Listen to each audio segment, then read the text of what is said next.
On the morning of December 7, 1941, as Japanese dive bombers screamed down on Pearl Harbor and torpedo planes skimmed across the water toward Battleship Row, Commander Mitsuo Fuchida circled above the carnage and scanned the harbor below. Something was wrong. The massive aircraft carriers, prized targets of the entire operation, were nowhere to be seen. Not one. The anchorages on the northwest side of Ford Island, where the carriers typically moored, stood empty. Below him, American battleships burned and buckled. The Arizona exploded with a force that lifted men off their feet a mile away. The Oklahoma rolled over like a dying whale. The West Virginia settled into the mud. The California listed heavily. But the carriers, the very weapons that would determine the course of the Pacific War, had escaped. This absence would haunt Japanese military planners for years. They had gambled everything on a knockout blow, but they had missed the most important targets. The question that military historians have examined ever since is not just where the carriers were, but why.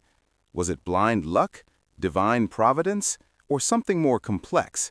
A convergence of routine naval operations, strategic planning, weather, and timing that saved American naval aviation from destruction. The story of Pearl Harbor's missing carriers is not a single narrative, but three separate tales, each involving different missions, different commanders, and different circumstances. Yet together, these three stories reveal how close the United States came to catastrophe and how narrow the margin between disaster and survival truly was. In early November 1941, the United States Pacific Fleet possessed only 3 aircraft carriers based at Pearl Harbor: USS Enterprise, USS Lexington, and USS Saratoga. This was not the full strength of American naval aviation. USS Yorktown operated in the Atlantic. USS Ranger and USS Wasp also served in the Atlantic. USS Hornet, freshly commissioned in October 1941, was still completing her shakedown cruise on the East Coast. The concentration of American naval power in the Pacific reflected years of war planning. Since the 1920s, American strategists had anticipated conflict with Japan and developed War Plan Orange, a comprehensive strategy for Pacific operations. The plan assumed that any war would begin with a Japanese offensive across the Pacific, possibly against the Philippines, possibly against American interests in the Central Pacific. Hawaii, sitting 2,400 miles from the American West Coast and approximately the same distance from Tokyo, served as the forward base for American power projection. Aircraft carriers, still relatively new weapons in 1941, had begun to demonstrate their potential in annual fleet exercises. Throughout the 1930s, the Navy conducted elaborate war games that tested carrier tactics. In 1932, during Fleet Problem 13, carriers Lexington and Saratoga demonstrated the vulnerability of Pearl Harbor by launching a surprise dawn attack from 60 miles offshore. The exercise sank the harbor's defenses and proved that carriers could strike with devastating effect. In 1938, during Fleet Problem 19, Saratoga again struck Pearl Harbor in a surprise attack, this time from 100 miles out. The pattern was unmistakable. Carriers could approach under cover of darkness or weather, launch aircraft, and withdraw before defenders could react. Japanese planners, who closely studied American naval exercises, took careful note of these demonstrations. By 1941, Admiral Husband E. Kimmel commanded the Pacific Fleet from his headquarters overlooking Pearl Harbor. Kimmel, a highly regarded officer who had served in destroyers and battleships throughout his career, understood that his fleet faced growing danger.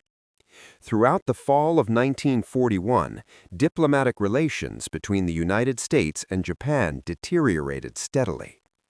Japan had been at war with China since 1937, and by 1941 had occupied French Indochina. The United States responded with increasingly severe economic sanctions, culminating in a complete oil embargo. Japan, dependent on imported petroleum, faced a stark choice: abandon its imperial ambitions or seize the oil fields of the Dutch East Indies by force. War seemed inevitable. Kimmel received a steady stream of warnings from Washington throughout November. On November 24th, Chief of Naval Operations Admiral Harold Stark sent a message warning that negotiations with Japan appeared to be ending. On November 27th, Stark sent an even more explicit warning. This dispatch is to be considered a war warning. Negotiations with Japan looking toward stabilization of conditions in the Pacific have ceased, and an aggressive move by Japan is expected within the next few days. The warning message specified possible Japanese targets: the Philippines, Thailand, the Kra Peninsula, or Borneo. It did not mention Hawaii. American intelligence had lost track of major elements of the Japanese fleet, but analysts assumed they were heading south toward resource-rich Southeast Asia, not east toward Pearl Harbor.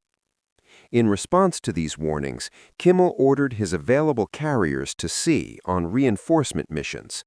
These were not random assignments, but deliberate strategic decisions. Wake Island and Midway Atoll, tiny specks of coral and sand in the vast Pacific, suddenly assumed critical importance. If war came, these isolated outposts would serve as forward bases for reconnaissance aircraft and potential staging points for offensive operations. More urgently, both bases were vulnerable and underdefended. Wake Island, 2,000 miles west of Hawaii and only 600 miles from Japanese-held territory in the Marshall Islands, had recently been reinforced with a Marine Defense Battalion, but it had no fighter aircraft. Midway, 1,300 miles northwest of Hawaii, was similarly exposed. Kimmel needed to strengthen these outposts before hostilities began. On November 28, 1941, Vice Admiral William F. Halsey took command of Task Force 8, centered on the carrier Enterprise, and departed Pearl Harbor.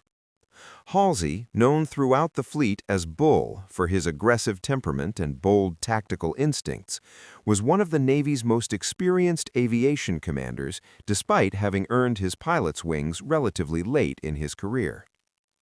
Task Force 8's mission was straightforward: deliver 12 Grumman F-4F-3 Wildcat fighters of Marine Fighting Squadron 211, VMF 211, to Wake Island. The fighters, piloted by Marine aviators under Major Paul Putnam, would fly off Enterprise's deck when the task force reached a point about 200 miles from Wake. Enterprise, the heavy cruisers Northampton, Chester, and Salt Lake City, and 9 destroyers steamed west from Pearl Harbor. To maintain secrecy, the task force initially headed east, then turned west after clearing Oahu. Halsey operated under wartime conditions from the outset. His aircraft were armed with live ammunition. His ships maintained combat readiness. He issued orders that reflected his expectation of imminent hostilities. Any shipping sighted is to be sunk. Any plane encountered is to be shot down. When Commander William Buckner, Halsey's operations officer, protested that these orders might start a war, Halsey replied curtly, "I'll take the responsibility. If anything gets in the way, we'll shoot first and argue afterwards." The pilots of VMF 211, who had been told they were going on a weekend training flight, learned their true destination only after coming aboard. They would not be returning to Hawaii. They were being stationed on a remote island in the middle of the Pacific, 2,000 miles from home. At the moment war seemed most likely. Enterprise's crew worked through the night to prepare the Marine fighters. Navy mechanics, knowing these aircraft would soon face combat, ensured every Wildcat was in perfect condition. One fighter left behind on Ford Island with starter trouble was quickly replaced. The task force maintained radio silence as it crossed the Pacific. On December 4th, Enterprise reached the launch point.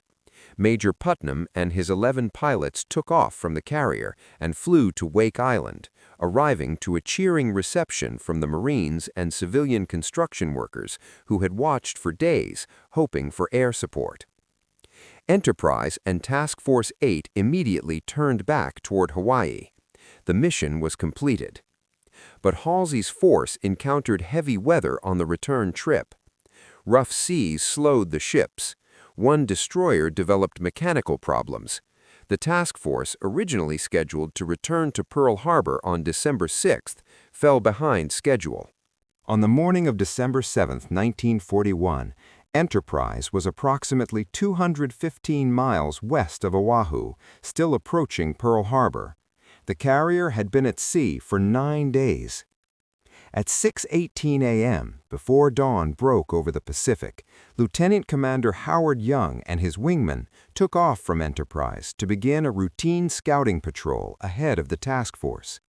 Minutes later, 16 more Douglas SBD Dauntless dive bombers, organized into 8 two-plane sections, launched from the carrier's deck. Their mission was to conduct a 150-mile search pattern northeast and southeast of the task force, then proceed to Ford Island for refueling and servicing. These 18 aircraft from Enterprise would arrive over Pearl Harbor at approximately 8 a.m. They would become the only American carrier aircraft present during the Japanese attack and the first American naval aviators to engage the enemy. 7 would be shot down. 8 men would be killed. The Enterprise, by the narrowest of margins, had escaped destruction, but her air group would still pay a terrible price. The second carrier absent from Pearl Harbor on December 7th was USS Lexington, the massive converted battle cruiser that sailors affectionately called Lady Lex. Lexington's story differs from Enterprise's not in mission, but in timing and distance. Admiral Kimmel had ordered Task Force 12, built around Lexington and commanded by Rear Admiral John Newton, to ferry Marine aircraft to Midway Atoll. The mission was similar to Enterprise's Wake Island run: deliver fighters and dive bombers to strengthen an exposed outpost before war began. Lexington departed Pearl Harbor on December 5, 1941, 2 days after Enterprise had left. The carrier embarked 18 Vought SB-23 Vindicator dive bombers of Marine Scout Bombing Squadron 231, VM-SB-231. The Vindicator, known less than affectionately by Marines as the Wind Indicator for its poor performance, was an obsolete aircraft by 1941 standards, but it was what the Marines had, and Midway needed air power. Task Force 12 included the heavy cruisers Chicago, Portland, and Astoria, and 5 destroyers. The force steamed northwest from Oahu toward Midway, 1,300 miles distant. Aboard Lexington, Captain Frederick Sherman maintained combat air patrols over the task force. Fighters regularly launched and recovered, practicing the constant vigilance that war would require. The carrier operated under the same expectations as Enterprise. Hostilities could begin at any moment. On the morning of December 7, 1941, Task Force 12 was approximately 500 miles southeast of Midway, far out in the Pacific. Lexington was actually closer to Midway than to Pearl Harbor. The carrier was approximately 600 miles from Oahu, moving away from Hawaii when the Japanese struck. Unlike Enterprise, whose aircraft would engage the enemy that morning, Lexington received word of the attack by radio. Admiral Newton immediately canceled the ferry mission and turned the task force around. The Marine Vindicators would remain aboard Lexington. The carrier raced back toward Hawaiian waters, searching for the Japanese strike force, but finding only empty ocean. The third carrier missing from Pearl Harbor on December 7th had the most unusual story of all. USS Saratoga, Lexington's sister ship and one of the Navy's oldest carriers, was nowhere near Hawaii when the Japanese attacked. She was in San Diego, California, more than 2,400 miles from Pearl Harbor. Saratoga's absence was not the result of a ferry mission or strategic deployment. It was the product of long-deferred maintenance and the slow pace of naval logistics. On January 6, 1941, nearly a year before Pearl Harbor, Saratoga had entered Puget Sound Navy Yard at Bremerton, Washington, for a major modernization. The work took months. The carrier's flight deck was widened forward to improve aircraft operations. A protective blister was added to her starboard side to improve underwater protection. Additional anti-aircraft guns were installed. Saratoga finally completed her overhaul and departed Bremerton on April 28, 1941. She returned to fleet operations, making several trips between California and Hawaii through the summer and fall as diplomatic tensions with Japan increased. But by late November 1941, Saratoga needed additional work. On November 30, 1941, just 1 week before the attack, Saratoga entered dry dock at Bremerton for what was described as an interim dry docking, routine maintenance and inspections that couldn't be deferred any longer. The work proceeded quickly, and Saratoga departed Bremerton on December 6, bound for San Diego to pick up her air group. The carrier arrived at Naval Air Station North Island in San Diego Bay late in the morning of December 7, 1941, Pacific Time. She was just entering the harbor when radio operators picked up the first fragmentary reports of the attack on Pearl Harbor. The news arrived in pieces. An air raid. Pearl Harbor under attack. This is not a drill. Captain Archibald Douglas immediately ordered Saratoga to expedite loading her air group and prepare for immediate departure. Marine Fighting Squadron 221, VMF 221, equipped with Brewster F-2A Buffalo fighters, rushed aboard. Additional aircraft and supplies were loaded through the afternoon and evening. Sailors worked around the clock. Saratoga departed San Diego on December 8th, carrying Marine aircraft intended for Wake Island. She reached Pearl Harbor on December 15th. By then, Enterprise and Lexington had already returned and departed again. Saratoga joined Task Force 14, organized to relieve Wake Island, which was under siege by Japanese forces. But Saratoga's force was delayed by the need to refuel escorting destroyers in heavy weather. The slow oiler Neches couldn't keep up. On December 22nd, after receiving reports that Japanese carriers were attacking Wake and that Japanese troops were landing, Admiral Frank Jack Fletcher, commanding Task Force 14, received orders to abort the mission. Wake Island fell on December 23, 1941. The absence of all three carriers from Pearl Harbor on December 7, 1941, has inspired speculation ever since. Was it coincidence? Some conspiracy theorists have suggested that President Franklin Roosevelt or senior naval commanders deliberately sent the carriers to sea because they knew the attack was coming and wanted to preserve the fleet's most valuable assets while allowing the battleships to be sacrificed. This theory collapses under scrutiny. The ferry missions to Wake and Midway were legitimate operational necessities, planned and executed in response to diplomatic warnings that predicted Japanese aggression against Southeast Asia, not Hawaii. The timing was driven by construction schedules on the islands and the availability of aircraft, not by any knowledge of Japanese plans. Saratoga's absence was purely administrative, the result of maintenance schedules that had been set months in advance.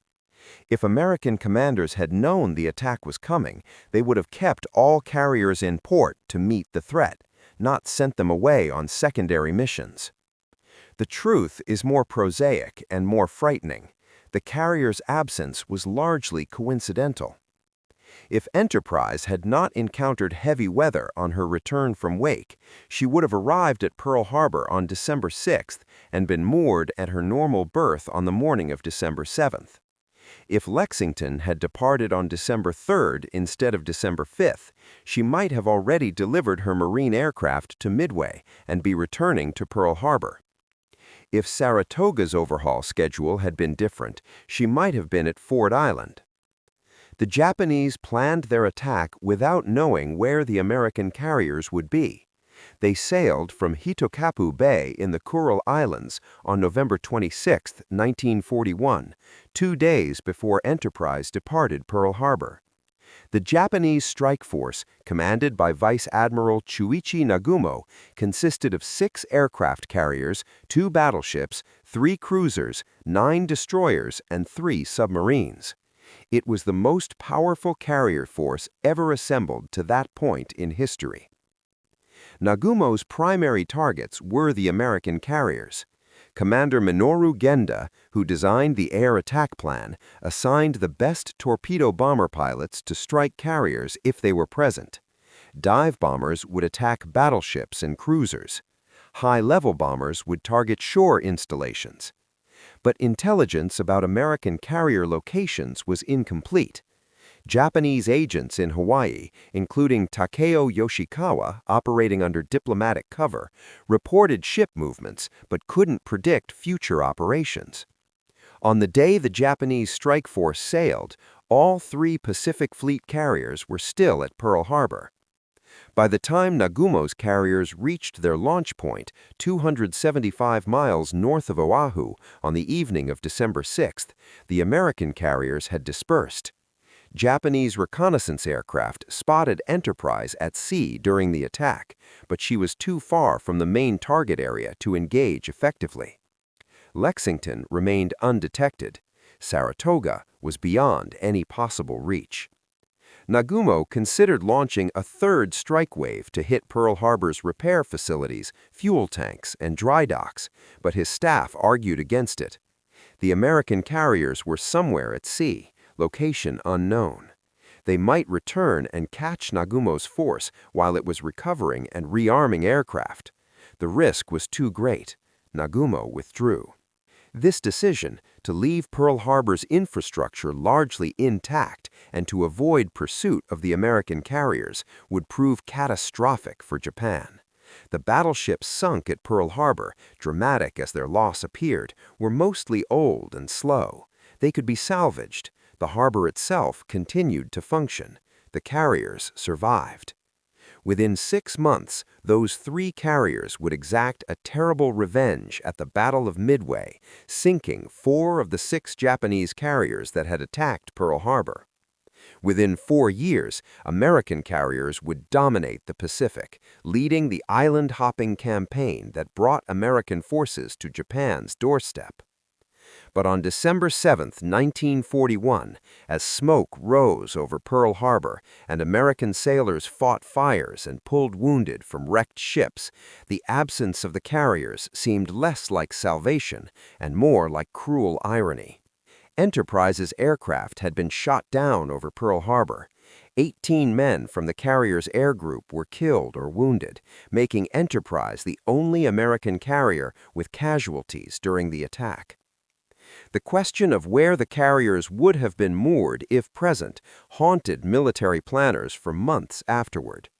Commander Lawrence Schmeider, in a detailed post-attack report, identified the normal berthing locations for major ships at Pearl Harbor.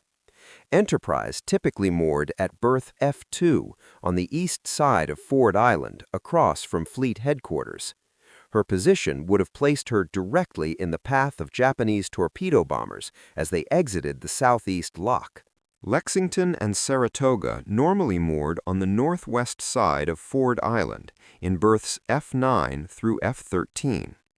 These positions were slightly less exposed than Enterprise's berth, but still well within range of torpedo attacks. On December 7th, the battleship Utah was moored in what would have been Saratoga's normal berth. Utah was hit by 2 torpedoes and capsized. Photographic evidence and survivor accounts suggest that if the carriers had been present, they would have been primary targets. Japanese pilots were specifically trained to recognize carriers and had orders to attack them first. Given the devastating effectiveness of the torpedo attacks on battleships, carriers with their large, unarmored hulls and aviation fuel stores would have been extremely vulnerable. But would they have been sunk? This question has no definitive answer. Carriers were less heavily armored than battleships, but more agile. They could get underway faster and maneuver to avoid torpedoes. Pearl Harbor's shallow water, which allowed battleships to be salvaged, would have offered the same benefit to carriers. Most naval historians believe at least one carrier would have been severely damaged or sunk if present at Pearl Harbor. The most likely victim would have been Enterprise, moored closest to the torpedo attack route. The impact on American strategy would have been severe, but not necessarily fatal. What saved the American carrier force on December 7, 1941, was not any single factor, but a combination of timing, routine operations, and chance. Enterprise was at sea on a planned ferry mission, delayed by weather. Lexington was at sea on a similar mission, too far away to be caught. Saratoga was on the West Coast for scheduled maintenance. None of these situations was orchestrated, none reflected any knowledge of Japanese plans. The carriers were simply doing what carriers do, operating, deploying, maintaining readiness. Admiral Yamamoto Isoroku, who planned the Pearl Harbor attack, understood that failing to sink the American carriers was a critical mistake. He reportedly said after the attack, "I fear all we have done is to awaken a sleeping giant and fill him with a terrible resolve." Whether he actually spoke these words is disputed, but the sentiment was accurate. The survival of the carrier force gave the United States immediate striking capability in the Pacific. On December 8th, Enterprise returned to Pearl Harbor, refueled in just 7 hours instead of the normal 24, and immediately departed to hunt the Japanese fleet. Lexington similarly returned, refueled, and went back to sea. The carriers that should have been destroyed on December 7th were hunting Japanese ships by December 10th. Saratoga, after arriving at Pearl Harbor on December 15th, joined the aborted Wake Island relief mission. Though Wake fell before relief could arrive, Saratoga demonstrated that American naval power remained viable. The Pacific Fleet had been battered but not broken. In the months that followed, Enterprise, Lexington, and Saratoga carried the war to the Japanese. They raided Japanese bases in the Marshall and Gilbert Islands. They struck Wake Island, trying to disrupt Japanese consolidation. They supported the defense of the Dutch East Indies. They hunted Japanese submarines. Lexington was lost at the Battle of the Coral Sea in May 1942, the first carrier versus carrier battle in history. She went down fighting, having helped stop a Japanese invasion force aimed at Port Moresby, New Guinea. Her sacrifice bought time for American forces to consolidate in the South Pacific. Enterprise, after participating in the Doolittle raid on Tokyo in April 1942, became the centerpiece of American carrier operations at Midway in June 1942. Her dive bombers helped sink 4 Japanese carriers, turning the tide of the Pacific War. Enterprise would go on to become the most decorated American warship of World War II, participating in nearly every major Pacific campaign. Saratoga, after being torpedoed by a Japanese submarine in January 1942 and spending months in repair, returned to action in the South Pacific. She supported the Guadalcanal campaign, fought in the Battle of the Eastern Solomons, and eventually served in both the Central Pacific and Indian Ocean.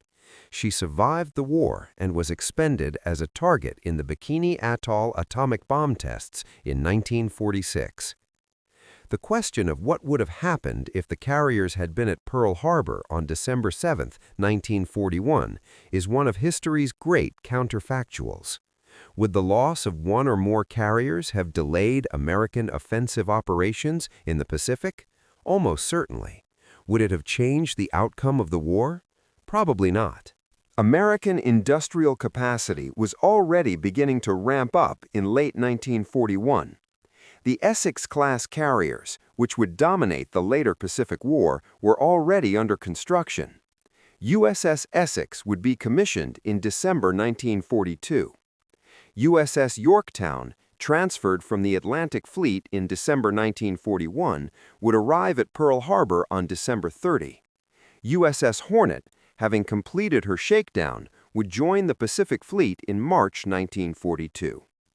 The United States entered World War II with 7 fleet carriers: Enterprise, Lexington, Saratoga, Yorktown, Hornet, Wasp, and Ranger. By the end of the war, the Navy would operate 28 fleet carriers and 71 escort carriers. The loss of 1 or 2 carriers at Pearl Harbor would have been painful, but not decisive. But this analysis depends on hindsight. On December 7, 1941, the United States had exactly 3 carriers in the Pacific.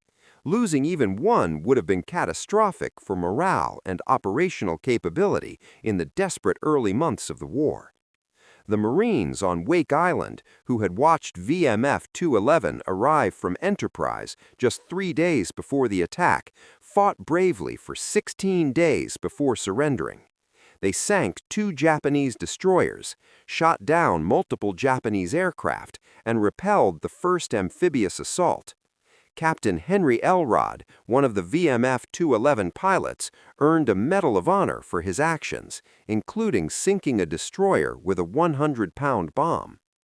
The Marines on Midway, who received VMS B-231's Vindicators from Lexington in late December, prepared for an attack that wouldn't come for 6 more months.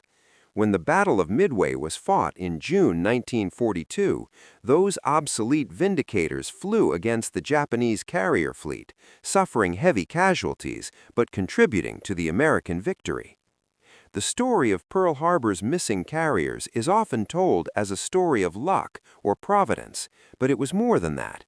It was a story of commanders making reasonable operational decisions based on incomplete information. It was a story of routine naval operations coincidentally removing the most valuable targets from harm's way. It was a story of timing, where a few hours or a few miles meant the difference between survival and destruction. Vice Admiral Halsey, whose decision to operate under wartime rules on the way to Wake Island reflected his aggressive instincts, would later say that Enterprise's absence from Pearl Harbor on December 7th was not luck, but destiny. Whether one interprets that as divine intervention or historical contingency, the result was the same. The American carrier force survived to fight another day. The battleships at Pearl Harbor, impressive as they were, represented the past. The carriers represented the future. By December 8, 1941, that future had already arrived. The age of the battleship was over. The age of the aircraft carrier had begun. And the 3 American carriers that survived Pearl Harbor would write the first chapters of that new age in fire and fury across the Pacific. When historians list the turning points of World War II, they typically cite Midway, Guadalcanal, and Stalingrad. But perhaps the first turning point, the moment when American defeat was avoided, came not from brilliant strategy or heroic sacrifice, but from the mundane reality of naval operations. Carriers at sea on ferry missions, carriers in maintenance, carriers anywhere but where the enemy expected them to be. Commander Fuchida, circling over Pearl Harbor on that clear Sunday morning, searching for the carriers that weren't there, witnessed not just a tactical oversight, but a strategic disaster for Japan. The carriers had slipped through Japanese fingers. They would never get another chance. By the time Fuchida's aircraft returned to their carriers and Nagumo's strike force turned north to flee back to Japan, the outcome of the Pacific War was already decided.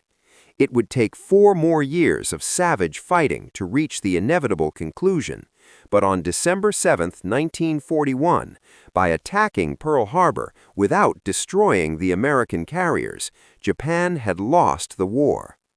The three carriers that weren't at Pearl Harbor on that infamous day, by accident and circumstance, by routine operations and lucky timing, by heavy weather and maintenance schedules, survived to become instruments of American victory.